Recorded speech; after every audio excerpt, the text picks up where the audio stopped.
할렐루야. 오늘 제목은 성령을 받아라.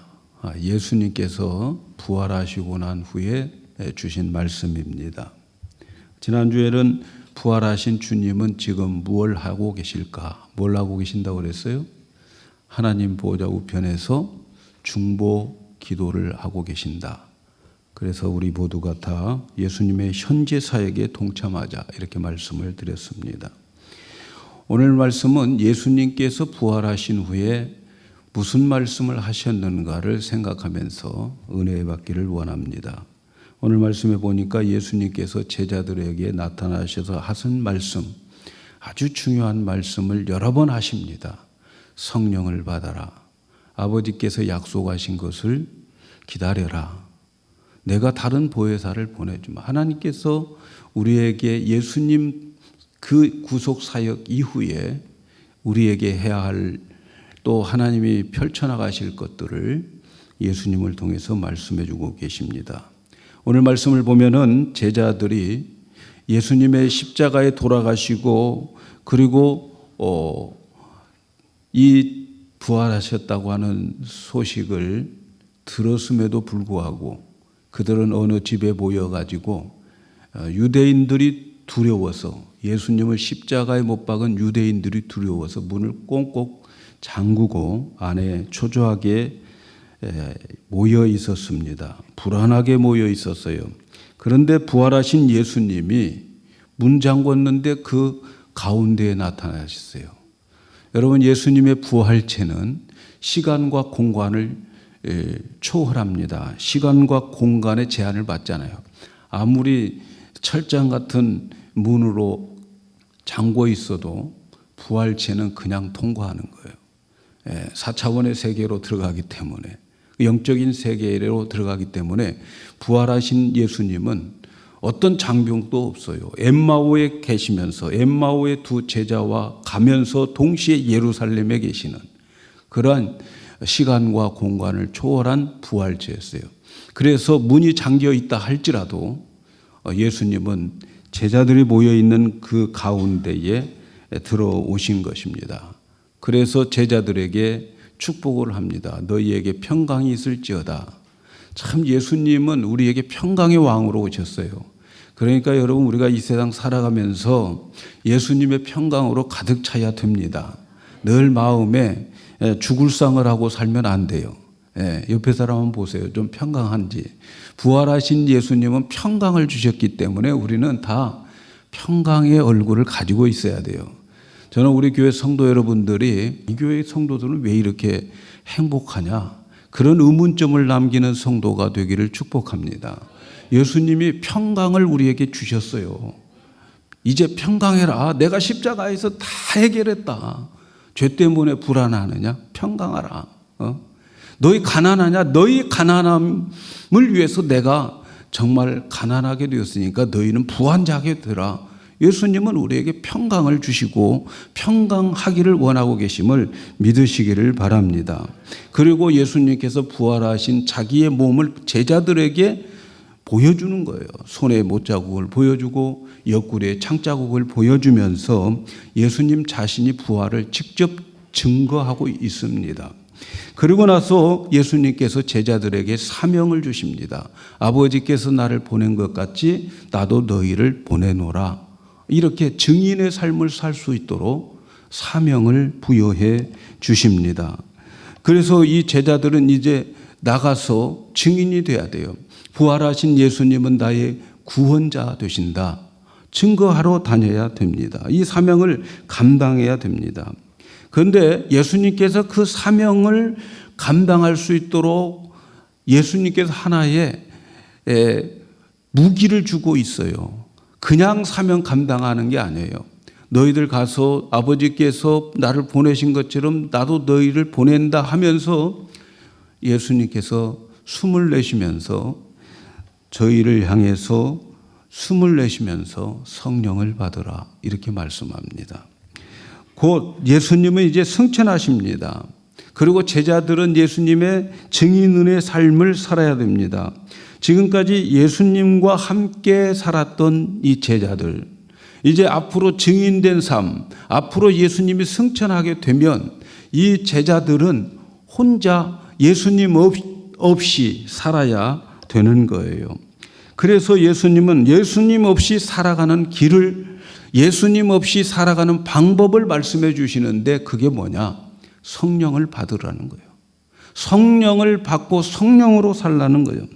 예수님과 함께 지냈던 제자들, 예수님이 승천하시고 예수님 안 보여도 살 수 있는 길을 제시해 주는데 그건 성령을 받으라는 거예요.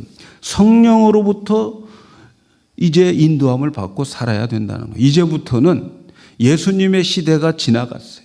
그리고 성령 시대가 온다는 겁니다. 예수님 승천하기 전에는 보이는 예수님과 함께 살고 보이는 예수님이 하시는 것을 보면서 그 사역에 동참했지만 이제는 보이지 않습니다. 예수님 승천하셔서 보이지 않아요. 그래서 보이지 않는 제자들의 삶을 어떻게 살아야 되느냐? 바로 성령을 받고 살아야 된다는 거예요. 여러분, 이 말씀은 예수님께서 십자가를 지시기 전에도 이 말씀을 여러 번 했어요.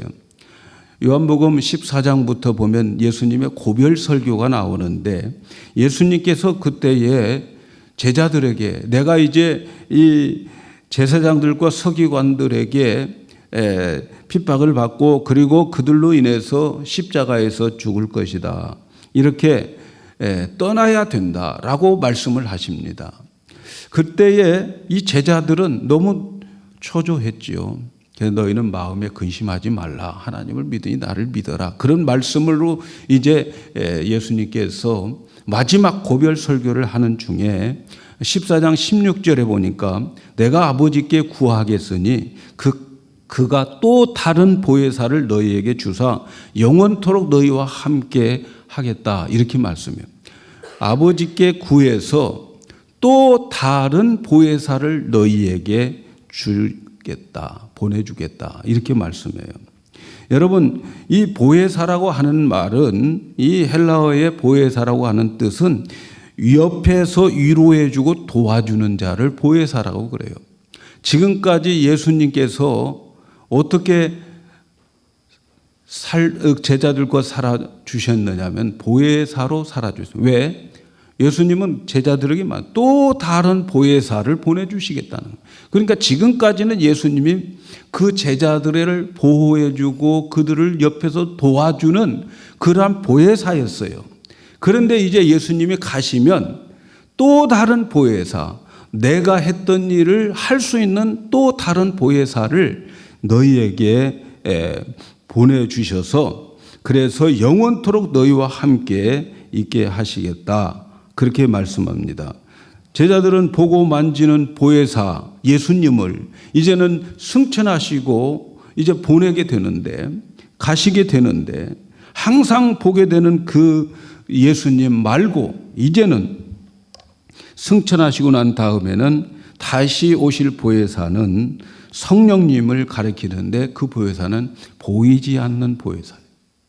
예수님 보이지 않고 이제 새로운 보혜사가 오시는데 보이지 않는 보혜사 성령님으로 오신다는 거죠. 성령이 오신 것을 예수님께서 말씀하는 거죠. 그런데 그 보혜사가 오면 또 다른 보혜사라고 했으니까 예수님이 하셨던 그 사역을 보이지 않지만 똑같이 하신다는 거예요. 똑같이 옆에서 항상 영원토록 너희와 함께 있어 주실 보혜사다. 이렇게 말씀하고 계시는군요. 그래서 그 보혜사는 이제 오셔서 우리 안에 계시고 우리와 함께 늘 우리를 도와주시고 보호하시고 그리고 영원토록 함께 하셔요. 죽을 때까지만 아니고 죽고 끝나고 죽음 넘어 영원토록 성령이 우리 안에 와 계신다 하는 것을 말씀합니다.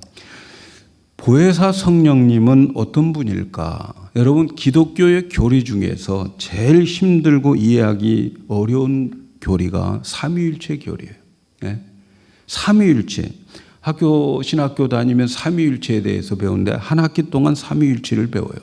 제가 삼위일체 그 공부를 한 학기 동안 하고 난 다음에 느낀 바가 있더라고. 도대체 내가 설명할 수 없는데 내가 그 삼위일체 하나님을 믿고 있더라고요. 이것이 기적이에요. 여러분, 삼위일체를 참 우리의 인간의 힘으로 이성과 논리로 설명하기 어려워요. 어떻게 성부 하나님, 성자 하나님, 성령 하나님이 한 하나님이라고 우리가 설명할 수 있겠어요? 그 하나님을 우리가 제대로 설명할 수 있다면 삼위일체 하나님보다 더 위대한 분입니다. 우리 설명할 수가 없어요. 그러나 기독교에서는 이 성부 하나님, 아버지 하나님이나 성자 하나님, 예수님이나 보혜사 성령님은 각 하는 일이 다를 뿐, 위가 다를 뿐, 그러나 한 하나님이다. 이 삼위일체는 이해해서 믿는 것이 아니고 여러분, 예수 믿는 자들에게는 믿어지게 하는 하나님의 선물인 줄로 믿습니다. 여러분도 믿어지죠? 이건 하나님의 선물입니다. 따라서 이 보혜사 성령님은 하나님이셔요. 하나님이시기 때문에 영이신 것이죠. 영. 그래서 Holy Spirit, 거룩한 영이라는 거예요. 거룩한 영. 우리가 믿어야 할 것은 여러분, 이 세상에서 보이지 않는 영적인 존재를 믿으셔야 되고요. 이 영적인 존재가 더 중요하다고 하는 것을 여러분 믿으셔야 됩니다. 그리고 보이는 것보다는 보이지 않는 것들이 보이는 것을 결정하고 있다고 하는 것을 여러분 믿으셔야 됩니다. 성령 하나님은 영이십니다. 보이지 않습니다. 보이지 않는 존재입니다. 존재. 실제로 있다는 거예요. 보이는 것을 우리는 물질이라고 하는 거예요. 여기에 뭐 성경책 찬송가 여러분 보이죠? 이것을 보이는 존재예요. 그러나 성령님은 보이지 않는 존재입니다. 실제로 있다는 거예요. 실제로 있어요. 영의 세계는 보이지 않는 존재예요. 우리 인간과 물질인 우리 육과 영을 우리는 가지고 있어요. 우리도 보이는 육체와 보이지 않는 영이 우리에게 있습니다. 그래서 그 영과 육이 우리 인간의 구조로 되어 있는 거지요. 영은 안 보여요. 그러나 여러분 존재합니다. 이 영이 떠나면 여러분 죽는 거죠. 영과 육이 분리되는 것을 죽음이라고 그렇게 말하는 거지요. 영은 우리 눈에 보이지 않지만 분명히 존재합니다. 바람은 보이지 않지만 바람이 지나가는 흔적이 보이고 그 흔적으로 인해서 바람이 있는 것을 볼 수 있는 것처럼 영은 반드시 존재합니다. 하나님은 보이지 않지만 반드시 존재해요. 물질이 존재하는 것처럼 영이 존재하고 있어요. 그래서 성령님도 하나님이신데 영으로 존재하고 계심을 믿으시기 바랍니다. 예수님은 이 바로 보이지 않는 보혜사 성령님이 오실 것이라 이렇게 말씀하십니다. 그 성령을 받으라는, 그 영을 받으라는 거예요. 그래서 영적인 삶을 살라 이렇게 말씀하는 거죠. 성령님은 인격체이십니다. 성령님은 거룩한 영이지만 물질이 아니고 인격을 가진 존재입니다. 인격을 가진 존재. 하나님은 물질의 존재처럼 어떤 무게가 있고 크기가 있고 색깔로 존재하는 그런 물질의 하나님이 아니에요. 하나님은 우리 눈에 보이지 않지만 우리가 지금 실제로 존재하는 것처럼 성령님도 존재하십니다. 그래서 보이지는 않지만 성령님의 역사가 언제나 있어요. 그 현상과 흔적이 언제나 나타나게 되어 있습니다. 근데 성령님은 보이지 않는 분인데요. 여러분 어떤 정신이라고 착각하지 마세요. 정신이 아닙니다. 어떤 음악을 하는 사람이 피아노 연주를 잘했다고 합시다. 사람들이 그를 너무너무 잘하니까 이 사람은 베토벤 정신을 가지고 있거나 그런 정신 따위가 성령님이 아니란 말이죠. 성령님은 어떤 정신이 아니에요. 어떤 정신적 세계가 아니에요. 성령님은 인격체십니다. 인격체. 인격체가 뭡니까? 여러분 자신이 지금 인격체잖아요. 내가 지정의가 있잖아요. 뭘 깨닫고 알고 느끼고 그리고 의지력을 발동해서 순종하고 하는 내 인격이 있잖아요. 성령님은 어떤 정신이 아니고 그런 인격체라는 거죠. 인격체. 그러니까 성령님을 우습게 알면 안 되는 거예요. 성령님을 인격체로 봐요. 하나님이 우리를 만들 때 우리의 형상으로 이렇게 만들자 했을 때에 그것은 지정의의 인격체를 가지고 있는 거예요. 그 하나님도 우리와 똑같은 인격체를 가지고 있음을 믿으시기를 바랍니다. 그래서 성령님은 지적이고 감정적이고 의지적인 것처럼 이 성령님에게는 또 동정심도 있습니다. 동정심. 안 됐다. 불쌍하다. 그래서 말할 수 없는 탄식으로 기도해 주신다고 그러잖아요. 성령님은 동정심도 있고 또 성령님은 사랑도 하십니다. 이렇게 성령님은 완전한 인격체라고 하는 것을 믿으시기 바랍니다. 그래서 성령님은 보이지 않는 인격체예요. 우리는 보이는 인격체입니다. 그러나 성령님은 보이지 않는 인격체입니다.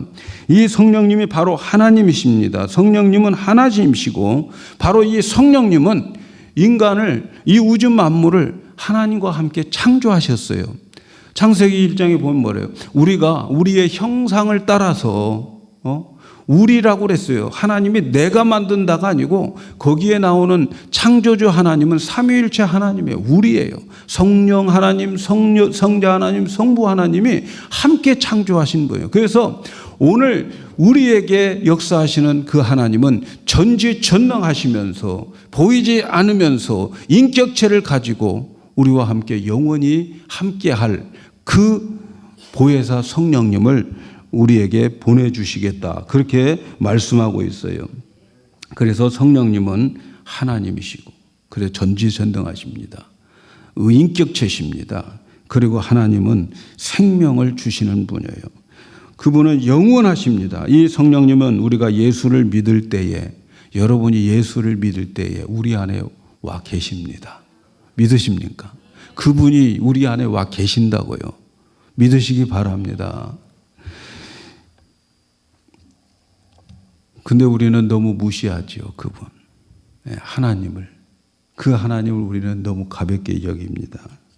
근데 말이죠. 예수님은 부활하시고 나서 제자들에게 왜 성령을 받으라고 하셨을까? 왜 성령을 받으라고 했을까요? 여러분, 하나님께서는 사람과 함께 일할 때에는 그 사람을 성령을 통해서 일하게 하십니다. 그게 하나님의 일하시는 원칙입니다. 하나님께서 일하실 때는 반드시 성령님을 통해서 사람과 함께 일하시죠. 하나님 혼자 일하실 때는 그냥 혼자 하십니다. 예를 들어서 바람을 예수님께서 잔잔하게 하라 할 때는 누구하고 같이 하지 않아요. 하나님 혼자 하시는 거죠. 그런데 하나님이 일하실 때는 사람과 함께 일하실 때는 반드시 성령을 그에게 부어주어서 성령으로 일하게 하십니다. 여러분, 예수님이 하나님이십니다. 그런데 예수님이 육체를 입고 이 땅에 오셨어요.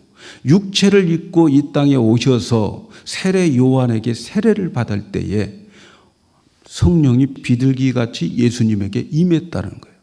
그리고 예수님은 성령에 이끌려서 마귀에게 시험받으러 40일 동안 굶주리면서 시험을 받습니다. 여러분, 하나님이신데 왜 예수님이 성령을 받으셔야 됩니까? 육체를 입고 있는 한 성령의 역사를 통해서 성령을 통해서 일하게 하는 하나님의 원칙이기 때문에 그래요. 그렇기 때문에 하나님이 일하실 때에는 성령을 먼저 우리에게 주시고 그 성령으로 일하게 하시는 것을 믿으시기를 바랍니다. 그래서 하나님께서는 우리에게 성령을 통해서 그 일하심의 원칙이 있기 때문에 성령을 받아라 이렇게 말씀합니다. 제자들이 성령을 받고 성령의 도움으로 살아야 되기 때문에, 그래야 증인의 삶을 살고 성도의 삶을 살기 때문에 성령을 받으라는 거예요. 성령 받지 않고는 이 세상을 이겨나갈 수가 없다는 거예요. 이 세상의 신이나 공중권세 잡은 마귀의 그 악한 영들을 우리의 힘으로는 이길 수가 없어요. 성령의 능력으로만 이기는 거예요. 성령을 받지 않고는 신앙생활 제대로 할 수 없기 때문에 성령을 받으라고 예수님이 말씀하셨던 거죠. 그래서 예수님은 제자들에게 너희는 나보다 더 큰 일을 하리라 이랬어요. 더 큰 일을 어떻게 하겠어요? 보혜사 성령이 오셔서 이제는 그 성령의 능력으로 큰 일을 하겠다는 거예요. 큰 일을. 더 큰 일을 할 수 있게 해 주시겠다는 거예요. 성령을 받지 않는 상태에서는 아무리 부활하신 예수님을 손으로 만졌어도, 여러분 만났어도 그들에게는 능력의 삶을 살 수가 없습니다. 여러분, 예수님께서 부활하신 이 제자들에게 문이 잠겨 있는데 그 안에 가운데에 나타나셔서 그들에게 야, 손에 못자국 보고 옆구리에 창자국을 만져봐라, 그렇게 말씀하셨어요. 그런데 보세요. 그 다음 20장이죠. 21장에 가면요, 7명의 제자들, 무려 7명의 제자들이 부활하신 예수님 만났어도 옛날 고기 잡으러 옛 직장으로 돌아갑니다. 가서 갈릴리 바다에 가서 고기를 잡고 있습니다. 부활하신 예수님 보면은 잘 믿고 끝까지 목숨 바쳐 증인이 될 것 같은데 아닙니다. 베드로부터 나는 고기 잡으러 갈 거야. 따라서 가는 사람들이 6명이나. 뭡니까? 부활을 보았어도 그들은 그렇게 옛날로 돌아가 버리는 그러한 제자들이 되어버립니다. 성령 받지 않을 때는 그런 모습이에요. 그런데 보세요. 사도행전 2장에서 그들이 성령을 받습니다. 오순절에 성령을 받아요. 성령을 받았는데 성령 받고 난 다음에 이 제자들의 모습을 보세요. 유대인들이 두려워가지고 그 유대인들이 두려워하는 그들 앞에서 담대하게 베드로가 복음을 전하잖아요. 스데반은 어떻습니까? 그들에게 돌 맞아 가면서도 담대하게 예수 그리스도를 증거하고 있잖아요. 성령의 능력을 그들이 체험하고 성령이 그들에게 오니까 그들은 담대하게 복음을 전하게 됩니다. 성령이 오심으로 인해서 변화가 되는 거예요. 성령이 없으니까 변화가 안 되는 겁니다. 그래서 성령을 받고 난 다음에 보니까 예수님의 십자가, 죽음, 부활, 이 모든 것들은 인류를 구원하기 위한 하나님의 역사라고 하는 사실을 성령님께서 증거해 주시고 깨우쳐 주십니다. 그리고 그걸 위해서 예수님 부활하셨다고 하는 것 때문에 목숨 걸고 전하다가 다 순교했습니다. 성령의 능력인 거죠. 그리고 성령이 임하게 됨으로 인하여서 예수님이 하셨던 일들을 그들은 직접 체험을 하게 됩니다. 성령이 임하니까 귀신이 쫓겨나고, 성령이 임한 사람들이 가서 안수하니까 성령이 임하고, 또 병도 낫고 안진병이도 일어서는 그 놀라운 기적들이 일어나게 되는 겁니다. 사랑하는 여러분, 이제 부활하신 예수님이 제자들에게 성령 받으라 이렇게 강조하신 이유를 여러분 아시겠죠? 성령이 아니고는 우리는 살 수가 없어요. 교회 시대는 성령 시대입니다. 교회는 성령이 임하고 성령의 나타남이 있어야 되고, 하나님의 말씀도 성령으로 깨달아지고 예수 믿는 것도 성령으로 믿어지는 거예요. 주의 영이 아니면 예수를 주라고 고백할 수가 없는 거예요. 여러분, 우리가 힘쓰고 애쓴다고 해서 그 사람이 예수 믿는 게 아니에요. 내게 성령이 임하고 성령이 임한 사람이 가서 복음을 증거할 때에 거기에 구원의 역사가 일어나게 되는 것입니다. 애굽에 사는 이스라엘 백성들이 400년 동안 노예 생활을 하는데 아무도 그 노예에서 해방시켜 줄 사람이 없어요. 그런데 하나님께서 약속이 있기 때문에 그 약속 붙잡고 부르짖었을 때에 하나님이 그들을 약속이 이제 실현될 수 있도록 모세를 보냅니다. 그래서 모세를 통해서 이 여러 가지 10가지의 그 재앙을 베풀어서 그들이 출애굽합니다. 애굽을 이제 탈출하게 되는 거죠. 그리고 그들이 출애굽을 하고 난 다음에 참 놀라운 현상이 하나 있었어요. 그게 뭐냐면 낮에는 구름 기둥, 밤에는 불기둥이 나타나기 시작한 거예요. 그리고 이스라엘 백성들은 그 구름 기둥, 불 기둥을 보면서 그들은 이제 움직이고 가나안 땅으로 가게 되는 거예요. 이제 출애굽기 여러분 다 읽었죠. 이제 내역이 있고 있죠. 출애굽기는 그 회막, 성막을 침으로 인해서 끝나지요. 근데 그 끝부분에 뭐라고 써 있어요? 그 끝부분에 보면은 그 회막 위에 구름 기둥이 있는 거예요. 그래서 그 구름 기둥이 움직이면 회막이 나타났을 때 이 이스라엘 백성들이 그 성막을 앞세우고 가나안 땅으로 전진하는 거예요. 근데 그게 없어졌을 때에는 그들은 기다리고 있었다. 그렇게 기록되어 있잖아요. 여러분 이게 뭡니까? 구름 기둥, 불 기둥이 뭡니까? 저희 어머니는 돌아가시기 전에 저한테 전화해가지고 나 이제 간다.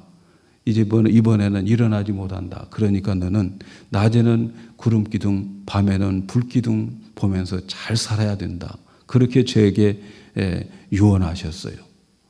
그리고 이제 제가 갔을 때에 하여튼 우리 어머니는 돌아가셨는데 우리 어머니는 진짜 나한테 예언을 하신 건가? 그런 생각 들 때가 많이 있어요. 낮에는 구름 기둥, 밤에는 불 기둥.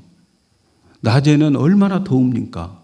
그러니까 구름으로 그늘을 만들어서 이들이 이동하는 데에 시원하게 했고요.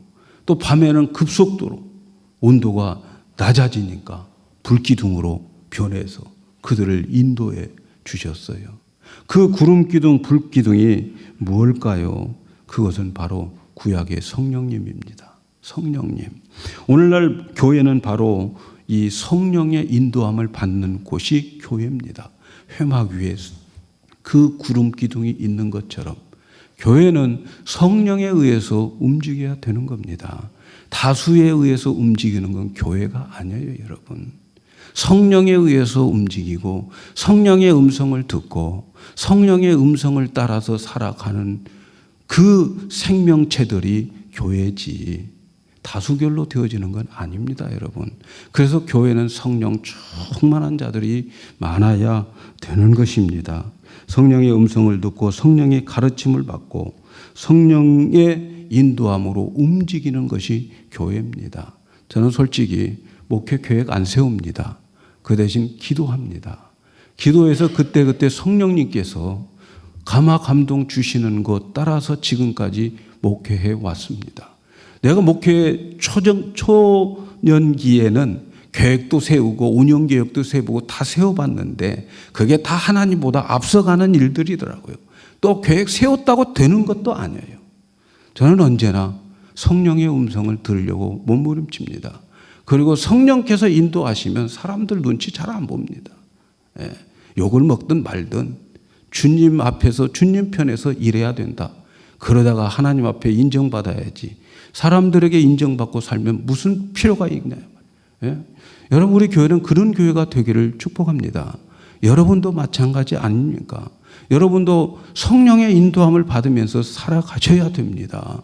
여러분이 교회 아닙니까? 교회는 성령의 인도를 받아서 살아가야 되는 것입니다.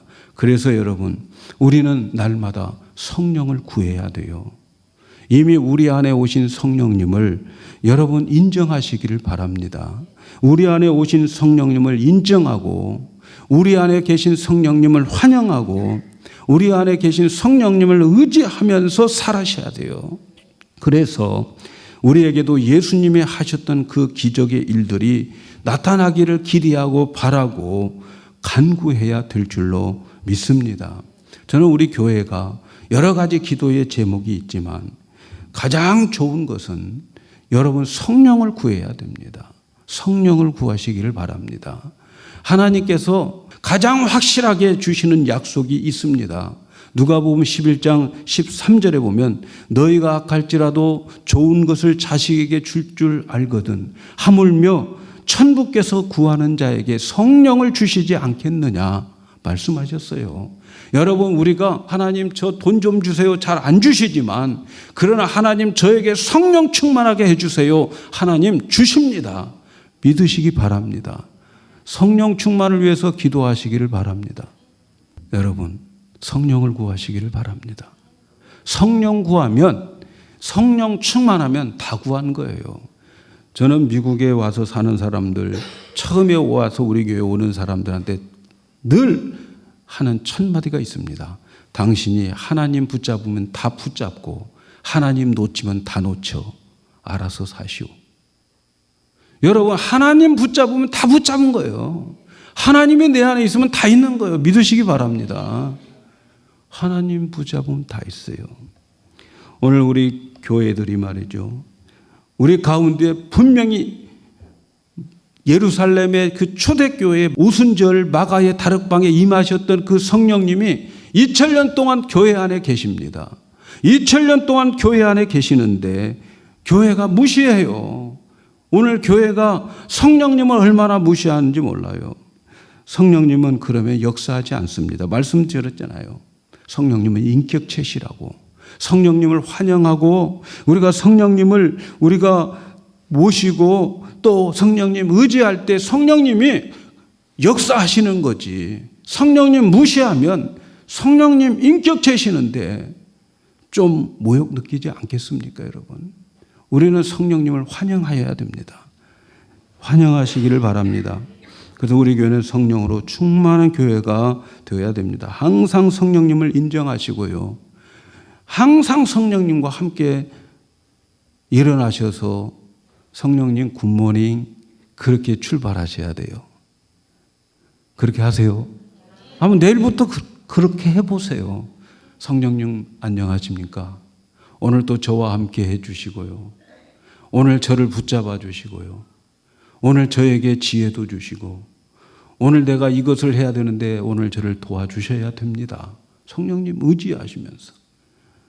그리고 주무실 때는 굿나잇 성령님. 그러면 성령님은 여러분 주무시는 동안에 여러분에게 오는 온갖 질병들 모든 저주들을 다 막아주십니다. 그래서 우리는 성령님과 함께 살아가야 될 줄로 믿습니다. 이제는 그 성령님을 우리가 인격적으로 우리가 받아들이고 인정하시기를 바랍니다. 사람도 말이죠. 누가 나 인정해 주면 잘해주고 싶지 않아요? 나 인정해 주면 목숨 내놓고 싶지 않아요? 예? 성령님도 인격체라고 말씀드렸잖아요. 우리 교회는 성령으로 이끌어가는 교회가 되어야 됩니다. 제가 그래서 뉴욕에서 개척할 때는 교회 이름이 성신교회였습니다.